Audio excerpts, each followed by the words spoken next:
everybody hear me? Yes. Yes. Good. Thank you. If there is one thing I learned in transporting a vehicle from Denmark to Ukraine, it's to be ready for anything. Last year, my husband Bob and I volunteered to drive a vehicle with Biler til Ukraine. It's a Danish group led by Jesper Lindholt, and they have been delivering vehicles from Denmark to Ukraine since 2014. When I first saw the vehicle that we would be driving, it was still up on the lift with the wheels off, waiting for a brake job, and there was no mechanic in sight. A couple of hours later, I finally got a good look at it. It was a Hyundai H1. It had 192,000 miles on it, a 5-speed diesel, and it belonged to a bricklayer. And the rear left turn signal didn't work. So, out the driveway, we're getting started a little late, out the driveway, into the first traffic circle. I managed to stall the engine, smoke the clutch, and miss my exit. But then we were on our way. The real driving wasn't going to start until the next day, but for tonight we had to get all of our vehicles down to a warehouse where Jesper would be quickly learning how to drive a forklift and loading each of our vehicles with donated supplies.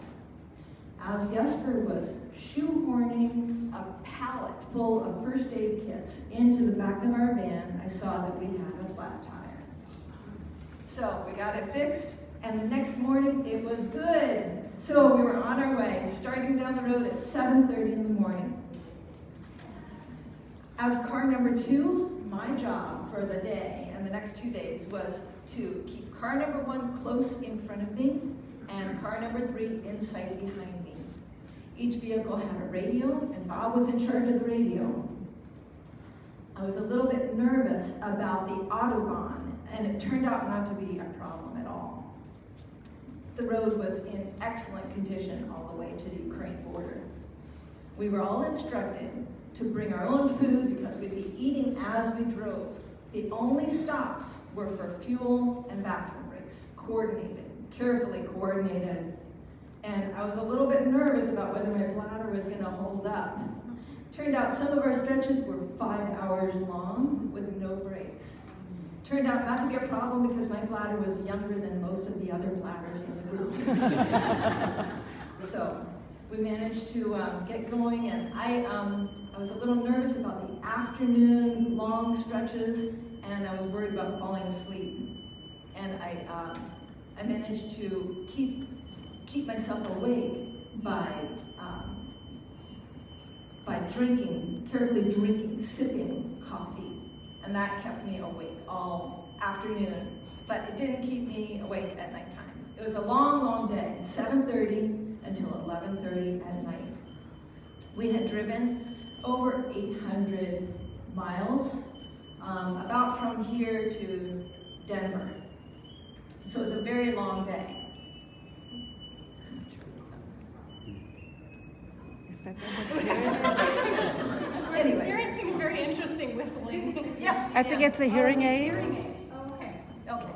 So the next morning, the tire was still good, and we were ready to go. We crossed into Ukraine.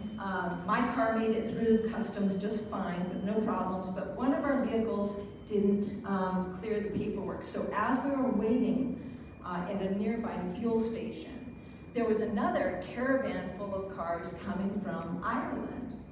And pretty soon the Danish drivers and the Irish drivers were all talking to each other. And by the time we went our separate ways, the 2 guys were trading football jerseys back and forth.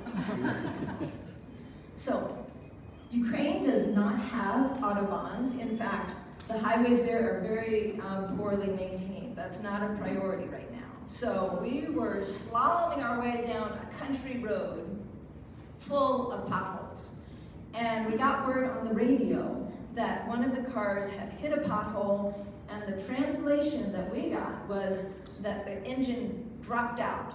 So we were envisioning the worst. We pulled over in a nearby village, and a little granny, a babusha, came by with her beautiful Swiss cow, and she wanted to know what was going on with all these cars. So we took out Google Translate, and we're going back and forth, who we were, where we're from, and small talk like, "You have a beautiful cow." Just then we got word that the car was not broken down after all, it was just a disconnected fuel line. And we got going again a little bit late getting into Kiev that night. It was after 9:30 by the time we hit the city limits, and we got to our hotel and into bed sometime after 11, exhausted. At 2 in the morning, my phone went off. Air raid alert. Seek shelter immediately. And that means you're supposed to either go to a metro station or go to the basement or at least get away from the glass windows. So I pulled my bedding off of the bed onto the floor. We were 14 floors up, so I already checked out where the fire escape was. And I had my boots and my go bag ready right by the door. I finally got back to sleep when air raid alert. The air raid alert is over. May the force be with you. And they really do say that. The next morning was one of our transfer ceremonies where we got to sign a Danish flag and we handed the keys over to the guys who would be driving our vehicle to the front line. Oh, the left turn signal doesn't work. Wanted to make sure they knew that. Next we went to visit the Witches of Bucha. The Witches of Bucha is a brigade of women who were just girls back in 2014 when Russia invaded Crimea. These women, when their fathers and their brothers and their husbands and their sons went to fight and defend their country, they did too. I was the only woman in our caravan, and when these women were talking to me, they weren't asking for makeup or nail polish. They were asking for flak jackets that fit a woman's body. Some of these women didn't even have decent boots. So we were there to transfer a full-size pickup truck to them in a ceremony with the Danish ambassador. This pickup truck would be outfitted with an automatic machine gun, and these women go racing up and down the streets at night, shooting down drones. I wanted to join them. Jesper had one more surprise for us. A goodbye party barbecue at his cabin. Jesper lived about 45 minutes outside of Kiev in a little cabin that was entirely off-grid. He made his own beer. This guy knows how to live. So we bought up a bunch of food for a big hookup, and just as we're firing up the grill, overhead an F-16, and it was there on business. That's just life in Ukraine. We had a wonderful evening otherwise. It was very quiet otherwise, and the food was great, and we had a wonderful hoogie time. I lit candles, and 10 o'clock came and went, and with it, the last train into Kiev. That's okay, we thought, because we could still get an Uber to give us a ride into town before the 12 o'clock curfew. And so 11 o'clock came, and it became clear that no Uber drivers were coming to get us. That's about when someone tapped me on the shoulder and said, Claire, are you sober enough to drive us into town? I looked at my wine glass and I thought, well, I guess I better be. Just as I was starting the engine of Jesper's car, the air raid alert went off again. And that means there's no GPS.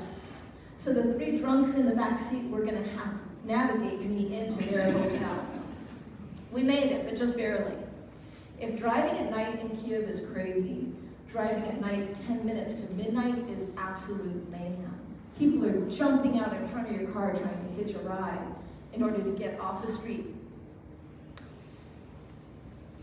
That night, I got a speeding ticket and a parking ticket, and would I do it again? Absolutely, because Ukraine needs us, and I need to be ready for anything. Thank you.